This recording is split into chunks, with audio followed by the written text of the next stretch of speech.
What's up, everybody? Welcome to the Drew Deeks channel. All right, so in a moment, I'm going to get you to me and my live reaction from watching Shane Wright live, the Kingston Frontenacs at the Niagara IceDogs.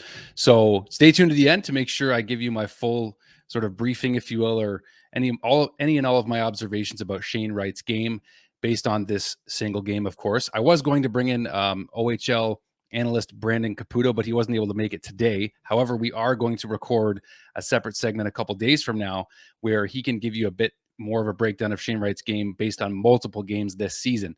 So stay tuned for that later this week. But as for now, let's get right to it. My live reaction to watching Shane Wright live. Enjoy, guys. What's up, everybody? Deeksy here, getting ready to go in and watch the Niagara IceDogs face the Kingston Frontenacs, and really hoping for sure that Shane Wright is going to be playing today. So lucked out with some parking right here in downtown, right by the arena, which is great. So we'll see you guys in a little bit.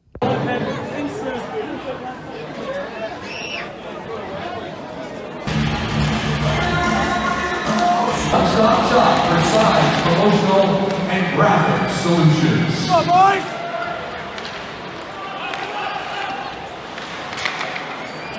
Much better. Better pass. Last game, they're back to give maybe you a meeting for the weekend. And if you like that, I don't even realize that counts.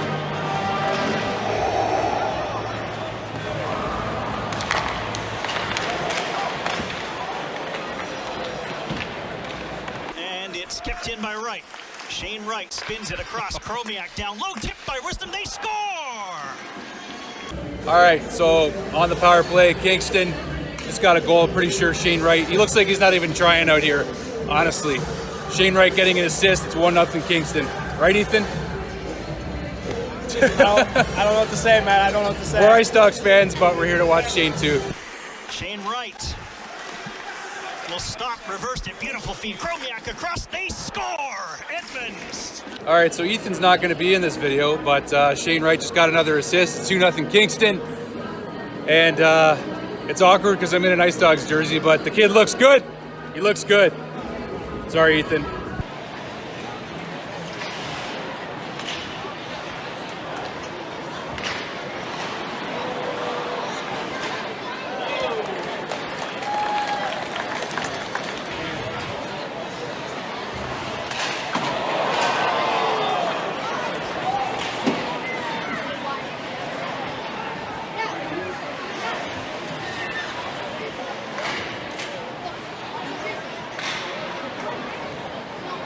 All right, so we're in the basement of the Meridian Center, and this is my nephew, Carter, and his buddy. What's your name again, dude? Oliver. Oliver. That's the coolest name I've ever heard. All right then, carry on, shall we?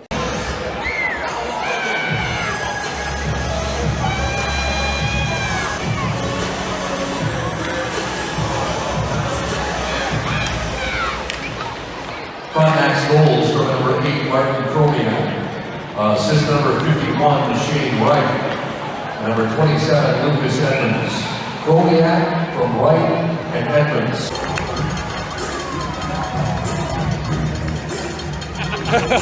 IceDogs score! Let's go! Woo! Let's go! Where's Ethan? Let's go! Woo! We got one! Shout it! We need that goal! Shane Wright sucks! I hate you! But we want him, bud! Canadians! I hate you now, I'll love you later! Edmonds. Drop pass. Budnick one time. Oh, they score! Everyone looking around. Looked like he got deflected. All right, so we got a Shane Wright goal. It was a beautiful tip. I'm watching the replay right now. Shot from the point, perfect deflection.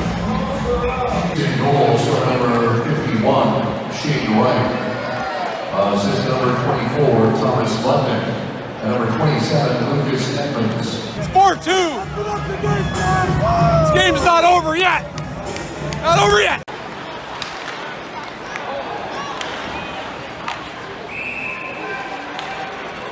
And now the game's getting out of hand. 7-2, I think. Is it 6-2 or 7-2? I thought that was the 7th. Yeah. Goals from number 19, Paul Lewinsky. 8-2. Daniel Guschin faking, waiting, and shooting. Oh, scores! IceDogs' third goal. his team leading 40th of the season, scored by number 66, Daniel Gushkin. So that was San Jose draft pick Daniil Gushkin of the Ice Dogs with his 40th goal of the season. It was a snipe solo effort. It was beautiful. That's all I got to say about that. Coming up momentarily, your 3-star. All right, final score in Niagara, Kingston 10, Niagara 5. It was an okay game. I mean, all things considered. Shane Wright, though, didn't have to try too hard tonight, but he looked good. He looked good, so I don't know. I don't know what our chances are going to be win that lottery, but I would not mind a 1-2 punch of Nick Suzuki and Shane Wright, let me tell you right now. Welcome back to the channel. I hope you enjoyed that and my ridiculousness from the game. just the other day watching Shane Wright live. It was a fun one. Shane Wright should have had 3 assists actually in that game, but he got 2. So he had a goal and 2 assists as the Kingston Frontenacs pretty well stomped the Niagara IceDogs 10-5.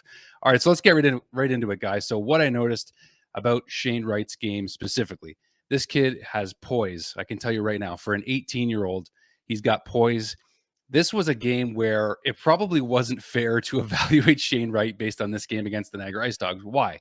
Well, because the IceDogs are going through a major facelift in the front office, potentially, and also behind the bench and on the team. So it was tough to evaluate because it looked like Shane Wright had a pretty easy game. It looked like he was out there for a skate.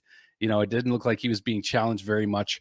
So that being said, though, let's talk about what actually I noticed about his game specifically. So his hockey sense and his positioning probably tied into his hockey sense, because this guy just knows exactly where to be, kind of quietly, like Nick Suzuki, just kind of quietly makes his way around the offensive zone, and even in the defensive and neutral zone, his positioning is fantastic.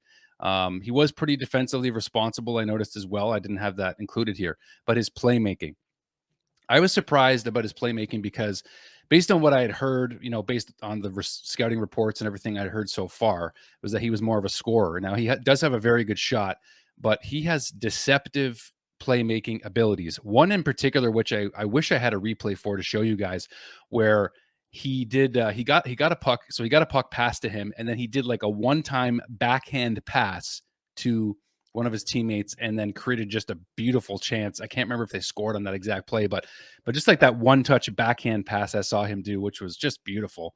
That was a thing of beauty. I'll show you his goal in a second. By the way, some great eye-hand coordination, positioning. I mentioned great eye-hand coordination, and the use of his backhand. So I pretty much covered it all right there.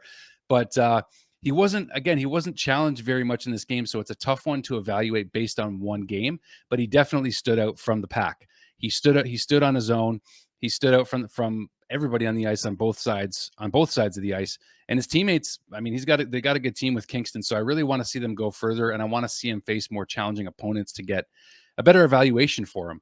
But again, he's only 18 years old. And the fact that he just turned 18 in January of this year, 2022, and he's already projected to be first overall by every major scouting department professionally. You can look on eliteprospects.com yourself, including Bob McKenzie and Craig Button still have him listed as number 1.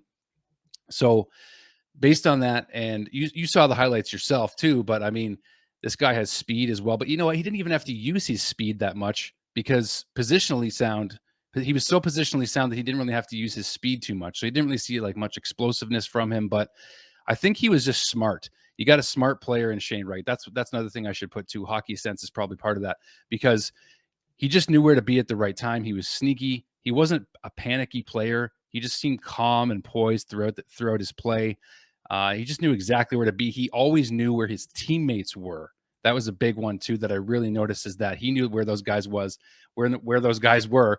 He used his peripheral vision quite a bit. And I got to give a shout to Brandon Caputo, actually, OHL analyst that's going to be joining me later this week, because he pointed that out on a play where he was behind the net. I'll see if I can just show this to you guys here. But just a play where he was using his peripheral vision. You couldn't see that he was going to make like a backhand pass to the front when it didn't really look possible, but he did. So, right, that's pretty much the main analysis I have for you based on one game. And, I thank you for watching this, obviously. But Shane Wright in a Habs uniform, it is not impossible. This is what it could look like. And I don't hate it, guys. I don't hate it. This is him with Kingston, of course. And then, as we know, Team Canada as well. We're going to see him this summer again as the World Juniors finish up in Edmonton and Red Deer in August by the sounds of it. And don't forget, guys, this guy has a 95% average in October 2019, as I mentioned in my previous video, but a smart hockey player, a guy who doesn't overexert himself. He uses his energy wisely. He does not overdo it. Again, positionally sound, a smart technical player. His shot was on full display as well. I didn't really mention his shot too much, but I did see a bunch of his shot. And again, positionally sound, hockey sense, use of his backhand, sneaky good backhand. And I should mention faceoffs too. I did not mention faceoffs. So Shane was very good in the faceoffs. I don't have the percentages right in front of me, but just calm, cool, collected in the faceoff dot. Won a lot of his draws. Now, mind you, it's the OHL. We got to evaluate him when he's facing better competition. But that being said, guys, leave a comment down below if you enjoyed the video, even if whatever your feedback is. I appreciate it. So leave one down below for me. Appreciate the support as always. We'll see you on the next one, guys. Thanks so much for watching. Cheers.